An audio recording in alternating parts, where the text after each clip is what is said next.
What is going on YouTube? Sin City Guns here out in Las Vegas. It's been a while since I've done a video.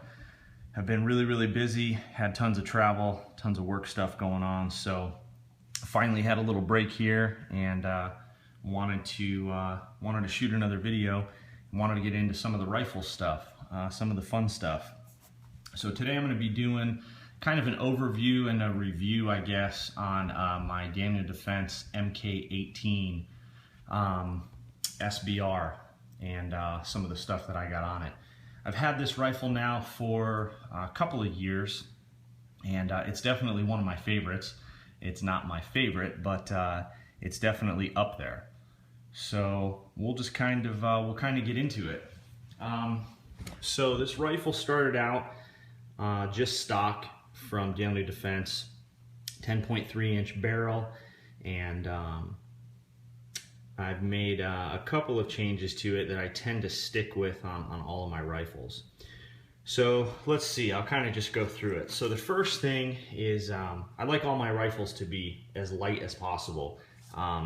6 pounds, 6.5 pounds is usually my mark where I try and get to, and if I can get below 6 into the 5.5 range, that would be awesome as well. But that's with light and optic on it. Obviously, depending on what optic you're running, or if you're running a sight, you know, you kind of have to be flexible on those numbers. So first off, I got the BCM key mod rail. I ran this rifle with the original rail on it for some time until BCM came out with these key mods. I wasn't able to get one until about midway through 2014. But that rail has been just awesome. It's a magnesium and aluminum composite material, super lightweight. And I guess because of the composite material, it doesn't get hot at all, which is pretty surprising to me because it runs very close to the barrel, very low profile. And I've gone to this on all of my ARs now, and I'll tell you what, I think it makes a huge difference, man, when I can get my hand around the rail as opposed to a real chunky rail. I think it really helps when I'm kind of throwing the rifle. I seem to be quicker with target acquisition, especially transitioning from target to target with a smaller diameter rail. So that rail has been awesome. Next, went to the BCM pistol style grip. Really like that. I like that more straight up and down angle. For my style of shooting, it's just more conducive to me, and I can't say enough about that. Let's see, weight of the gun, 2-point sling. Really like 2-point slings. I know that's a point of preference. Single point is awesome as well, and I used to run a single point for a number of years, and I've just found myself liking the 2-point now. And I like this because it's just small, very light and simple, and I like the attachment mechanism that they have here. I mean, it's just very versatile. You can just basically throw it anywhere on any gun, and then you don't have the added weight of you know, any QD mounts or swivel mounts or anything like that. Obviously, I got the AAC 762-SDN6. I got it in 762 just so I can run it on my bolt guns as well, and then running it on this. This has worked out awesome. You know, I can shoot this all day long with any type of ammunition with no hearing protection. It's not a problem at all, and that's performed awesome. Let's see, I got the Magpul MBus Pro backup sights, and those have been really good as well. Very low profile, and I like the sight picture that they present, and a little bit of weight saving there as well versus some of the other stuff that's out there. So those sights have been really nice. Obviously, I got the Aimpoint H1 4 MOA. Normally, I have another H1, and I have the 2 MOA, and I like the 2 MOA better. I just got such a great deal on this. There was a gun store here in Vegas that was going out of business, and they were just blowing these things out. This is the last one they had on the shelf, and I got a sweet deal on that. So that was kind of nice. Let's see. On the light, I'm running a Streamlight ProTac. I think this is 160 lumens. A little push button here, and you know, it's got the flash there as well. And I'm running it on a gear sector mount. I like my lights purposeful. I mean, I want them pretty small. I want them light. I used to have a scout light on here, a Surefire scout light, and 650 lumens, which was awesome, but it was just kind of a little too big, a little too heavy, especially when you're running the suppressor on there. These guns tend to be very, very front heavy. And I just kind of noticed too, when I would go out and shoot at night, that it was almost too much, especially if I was indoors or something like that. That 650 lumens is just too much. It was kind of like blinding to me. So I went to something a little smaller, a little less lumens, and this has worked out pretty well for me. I got the Geissele super dynamic 3-gun trigger with the flat trigger face, and I really, really like this as well. I'm gonna be putting this on all of my ARs, but it's a great, great trigger. It's got almost zero take up, and then you can see it just breaks right there. I mean, I almost can't even show you the take up. Actually, if I put it on safety, I can kind of show you the take up. It would be about right there where the trigger would break.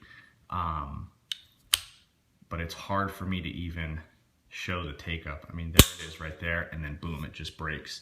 And then obviously the reset on it is pretty much nothing as well. There's your reset, and then it immediately just breaks after your reset. So great, great trigger system there. I really, really, really like it. I just can't say enough about it. Follow-up shots are just so easy. If you ever wanted to do rapid fire, you can run through a whole mag in this thing, no problem. And then I threw the BCM Mod 0 stock on here. The DD, let's see, the MK18 came with Magpul furniture. This was prior to, I think all the new MK18s and all the new Daniel Defense rifles are coming with their own furniture. But back when I bought this, it was coming with all the Magpul stuff. So this is the stock that I pulled off of it. And I do like this stock. I mean, I don't think it makes a huge difference. It's a little bit lighter, so that's what I was going after. And then it's a little bit wider, so I get a little bit better of a cheek wield with it. I do like it. And it's nice and really tight on the buffer tube too, which is kind of nice. So that's cool.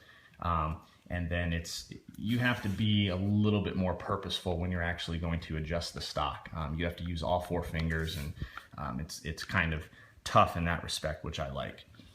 So let's go through what I pulled off of this and why I pulled off of it. So I said earlier, with all of my guns, with all my rifles, I want light. You know, especially if you're going to be going out and doing a long day at the range. I belong to a private range out here, an outdoor range, and I'll typically go out there and do, you know, a 3, 4, 5 hour range session. And when you're lugging around a heavy rifle, especially if it's strapped to your neck, that wears on you. And anybody that's military or law enforcement probably knows that better than I do as well. So with this rifle and with all my others, I was trying to reduce the number of ounces as much as possible, especially since I was going to be throwing the suppressor on there. I think the weight on this suppressor alone is almost 20 ounces. So I mean, you know, you're adding a good pound and a half just with that suppressor. So the first thing I did was I took off the rail that came with it. Great rail. It's relatively light, especially for how tough and how robust it is. But again, going back to, I just wanted something that was a little bit smaller diameter. For me, it's a little bit easier to kind of just whip the rifle around when I got that smaller diameter rail. So I switched that rail out to the BCM key mod, and I was able to save 8.3 ounces by switching that out. The next thing I switched out was, again, the Surefire Scout light, which again is an awesome light, but I wanted something a little smaller, and I wanted something a little lighter, especially up towards the front of the rifle. So I switched that out. The Scout had the integrated mount with it, and I went to this gear sector mount and this ProTac light, and that saved me 3.6 ounces right there.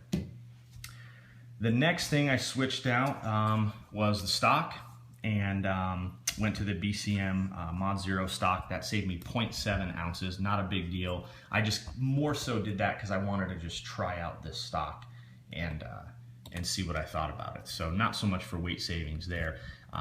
Again, I don't really notice too big of a difference between the stocks. I do get a bit of a better cheek weld with this BCM stock. It's just a little bit thicker. So switch that out. And then the sling, I was running this Magpul. Let's see, it's the it's the single point, double point sling, and then I was running the attachment for that on the front. So by switching out that sling and the attachment, the QD attachment, that saved me another 6.2 ounces.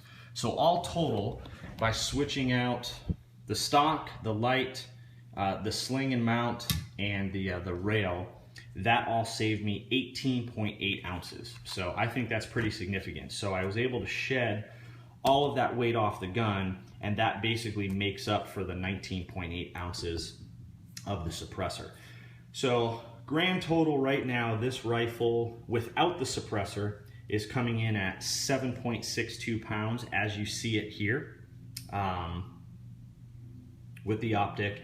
And then without the suppressor, as you see the gun here with the light, the sling, and the aim point, is coming in at 6.3 pounds. So that's not that bad at all, and I'll take that any day. So this rifle has performed flawlessly since I've had it. I have not had any issues whatsoever. No failure to feed, no failure to eject, no double feeds, nothing, absolutely nothing. I've shot every single type of ammunition you can think through it. Green tip, I've shot arms core, I don't know, PCM, and I mean just all the low level stuff, tons of reloads from some of my local shops here, and it has taken everything, whether or not I've had the suppressor on it or not. Now, I work on my guns a little bit. I'll do simple stuff. I'll change the stock, I'll change rails and things like that. I don't get into the internals of the guns too much. I don't really nerd out on, buffer springs and weights and things like that. I don't know, I guess I just don't care enough. So I don't really build rifles per se. I've never had luck building rifles. I've had a couple of buddies that swear by it. They've built me some rifles in the past, and I just tend to have issues with them. Versus when I go and buy a whole complete rifle from a nice, good manufacturer, I always have great luck with it. So this gun has performed flawlessly. So I know that, Daniel Defense designed this and made this to be shot suppressed. So I'm thinking that's probably why I haven't had any issues with it, because obviously it was built for that.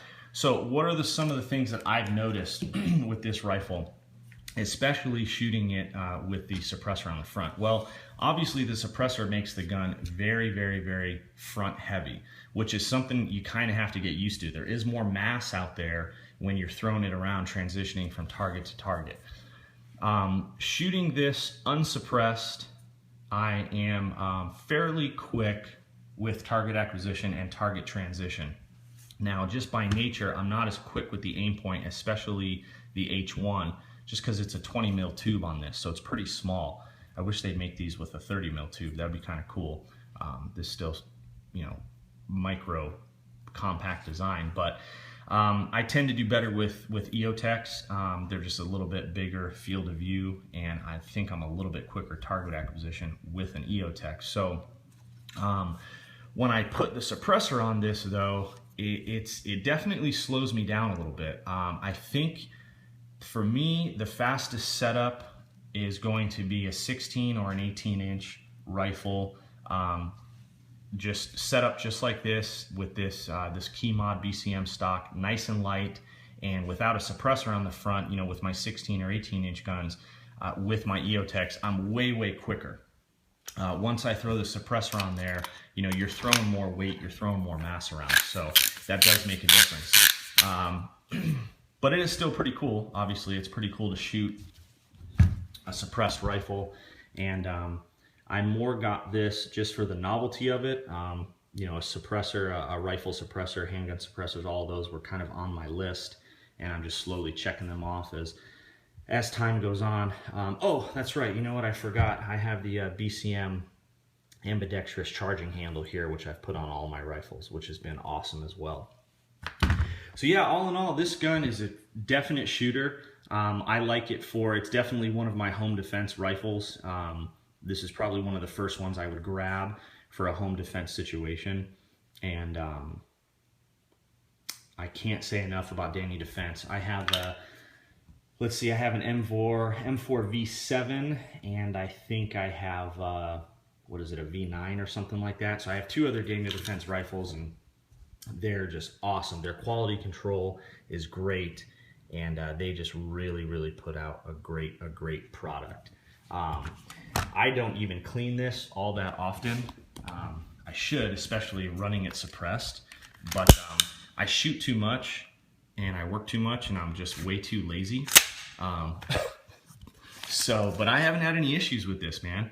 It runs and runs and runs and runs, and I don't even run it too wet. And like I said, I haven't had any issues. I mean, you can kind of see on the bolt there, I just got some carbon buildup, and I just haven't had any issues. You can kind of see on the front here too, and this is just inherent with having a suppressor. You get a fair amount of blowback, but you can see all the carbon buildup there too. And I should be more diligent with cleaning these things, but like I said, when I shoot every single week, so all I'd be doing is shooting and cleaning guns. So luckily I don't depend on any of these for my life. I'm not law enforcement, not military, just kind of going out doing some recreational shooting. So the only guns I tend to clean is anything that I'm going to shoot in competition. I'll shoot any of the guns I shoot in IDPA, and want those running tip top. But other than that, yeah. So I got another video coming. I'm going to do another video on a rifle I'm putting together for 3-gun. I'm going to be getting into 3-gun here towards the end of this year, and I'm trying to practice a little bit, trying to figure out what type of rifle I want to use for that. So that video's coming. But as always, thanks for watching. I'll try and do a future video, roll in some video shooting this rifle and shooting it suppressed. I don't think that the sound signature really transfers that well onto video, but I'll shoot it anyways. But like I said, in real life, I think the thing to know is you can shoot this unsuppressed, or you can shoot this suppressed with no hearing protection, and it's not an issue whatsoever. But there it is, Daniel Defense MK18. If you don't have one, pick it up, because these are awesome rifles. I'm also going to be doing a video on the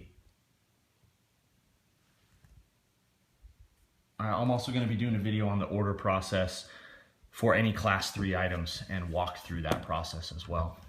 All right, thanks for watching, and you guys shoot straight.